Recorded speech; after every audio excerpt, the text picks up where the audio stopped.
Aleluya. El que me ama guardará mi palabra, dice el Señor, y mi Padre lo amará, y vendremos a él. Aleluya.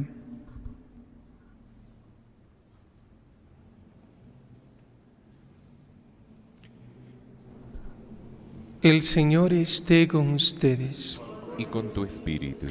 Lectura del Santo Evangelio según San Mateo. Gloria a ti, Señor.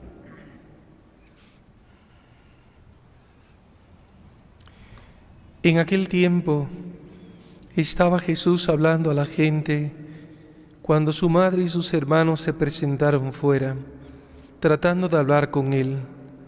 Uno se lo avisó: «Oye, tu madre y tus hermanos están fuera y quieren hablar contigo». Pero él contestó al que le avisaba: «¿Quién es mi madre y quiénes son mis hermanos?». Y señalando con la mano a los discípulos, dijo: «Estos son mi madre y mis hermanos. El que cumple la voluntad de mi Padre del cielo, ese es mi hermano y mi hermana y mi madre». Palabra del Señor. Gloria a ti, Señor Jesús.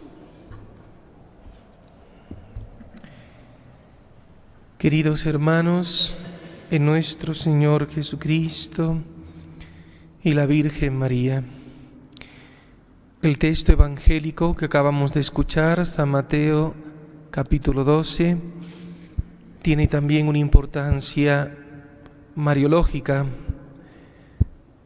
aunque algunos interpretan interpretaciones protestantes, como que aquí Jesús no le dé importancia a su madre, mas antes, al contrario, el Papa San Juan Pablo II comenta este pasaje y dice que si María es grande, precisamente es grande porque ya hizo la voluntad de Dios. Lo que hace grande a María, lo que le hace digna, es que ella cogió la palabra, la guardó en su corazón y cumplió la palabra de Dios. La familia de Dios no está fundamentada en la sangre, ni en la raza, ni en la lengua. Familia de Dios de aquellos que, discerniendo el querer de Dios, cumplen la voluntad de Dios en la vida cotidiana, en el día a día.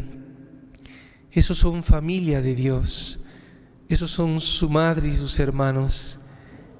Y claro está, María fue la mujer que con mayor perfección cumplió la voluntad de Dios. Luego ella es la que con toda propiedad puede ser llamada familia de Jesús. Mas tenemos otro misterio. María pertenece al orden hipostático en el sentido de que ella tocó físicamente al Verbo encarnado, y a diferencia de las otras criaturas, por eso el culto a María es un culto superior. A la común de los santos damos culto de dulía, a María damos culto de hiperdulía, por encima de todos los otros, porque ella tocó físicamente a Jesús, al Verbo encarnado. Y también tenemos la realidad de que ella, en el orden de la familia, en un sentido espiritual, como aquí estamos hablando, también ella ocupa el primer lugar, porque fue la mujer que acogió la palabra, la escuchó y la guardó. Y en eso tenemos que ser como María: escuchar la palabra, leer la palabra, meditar la palabra, reflexionar, una reflexión reiterativa, porque una reiterada lectura aumenta nuestra comprensión de la palabra de Dios. Cuanto más leemos un pasaje de la Sagrada Escritura, se abre nuestro conocimiento a la fe. De ahí la importancia que todos los días dediquemos un tiempo a hacer lectura y también meditación.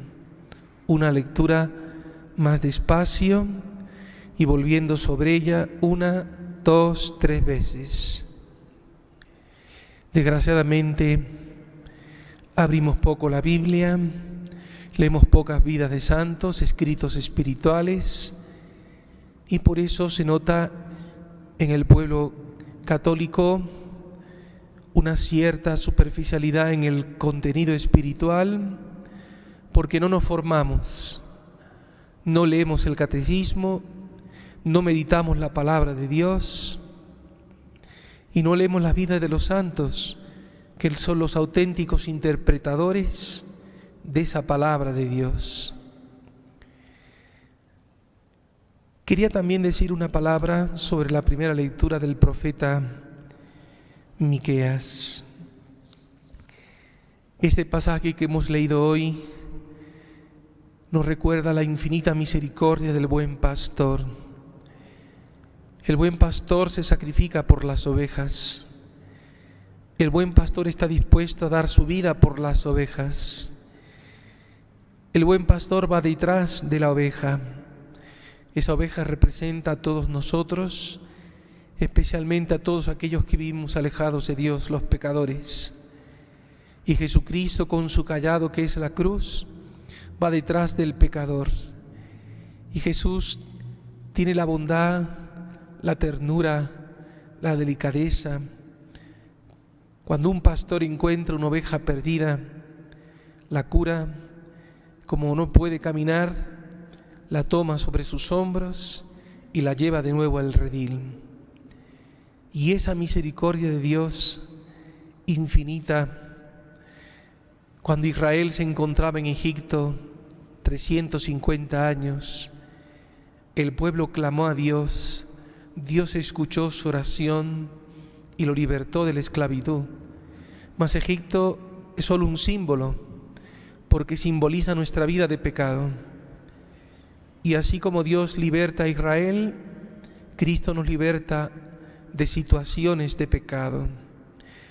Estamos llenos de vicios, estamos atados a algún vicio, la mentira, el robo, el adulterio, la traición, en fin, cualquier pecado capital. Y Cristo viene a libertarnos. Y como dice el profeta Miqueas, Dios tiene compasión y misericordia, porque Él perdona mi pecado, Él absuelve mi culpa y no mantiene por siempre su ira y su cólera, para dar oportunidad a que yo cambie, a que yo me corrija. San Pablo, en la carta a los Romanos, dice que la paciencia de Dios es la causa de nuestra salvación.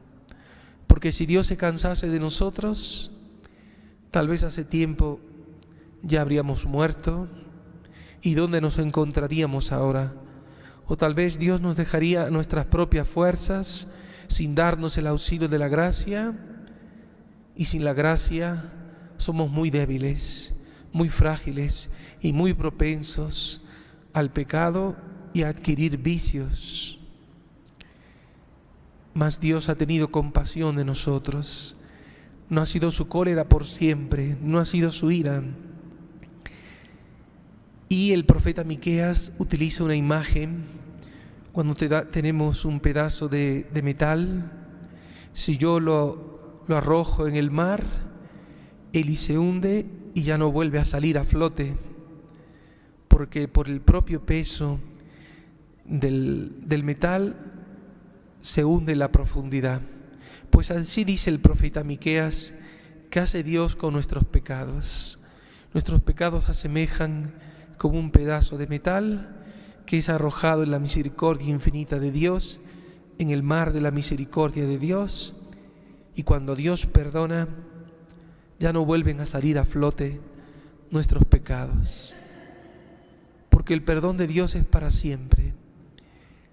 Dios no es como los hombres. Nosotros recordamos las ofensas que nos hacen los hombres. Dios, cuando perdona, perdona para siempre. Por eso, si tú alguna vez te has sentido desesperado, desanimado, angustiado, Dios emplea toda su omnipotencia para perdonar. Y hasta en eso Dios es grande. Siempre que encuentra un corazón sincero, recto y humilde, Dios limpia y purifica ese corazón. Dejémonos purificar por la palabra de Dios en esta liturgia. Pidamos con humildad la conversión sincera de nuestra vida. Que la Virgen les bendiga.